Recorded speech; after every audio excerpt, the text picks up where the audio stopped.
आवाज सकड़ो چې یو عمر فاروق را پیدا شي بے غیرت انسان دا خبره کا بے غیرت انسان عمر فاروق پر راځي تعالی عمر فاروق تعلیمات درکړي دي تا ته عمر فاروق خپل غیرت ټرانسفر کړی دی ته په غیرتم پوي کړی تا ته ایمانم خولای تا ته جذبم خولې تا ته د مرګ ټول محبت او دنیا سره نفرتم خودلای عمر فاروق به ناراضي ته د عمر فاروق تعلیمات خپل کړه نن به هر یو مسلمان کور نه یو عمر فاروق وزي او جهاد به وکړه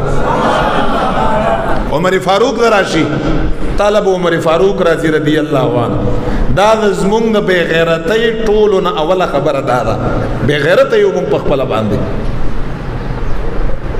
اوس چې دا مفتی تقی عثمانی صاحب او مفتی منیب الرحمن صاحب کوم فتوا ورکړه د جهاد هغه فرض دی د هر چا باندې د خپل استطاعت مطابق ز आवाज ولو چتول شم زبول आवाज چتوما زما دا استطاعت دی تا مالی استطاعت دی یا ستا دعا استطاعت دی اغوی ته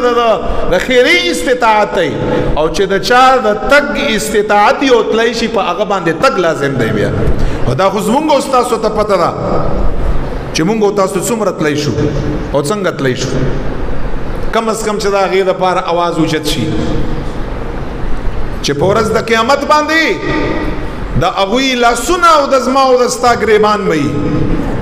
چې څومره اوس وخت کې مسلمانان موجود دي که علما دي که صلحا دي که عام دي که خاص دي که هر څوک دي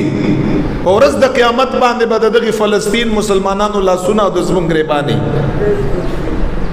الله ته به وایي چې دا بې غیرته خلک په هغو ټیم کې موجود وو او زموږ دپاره اواز نه دی اوچت کړی دنیا په محبت کې دغه خلک مشغول وو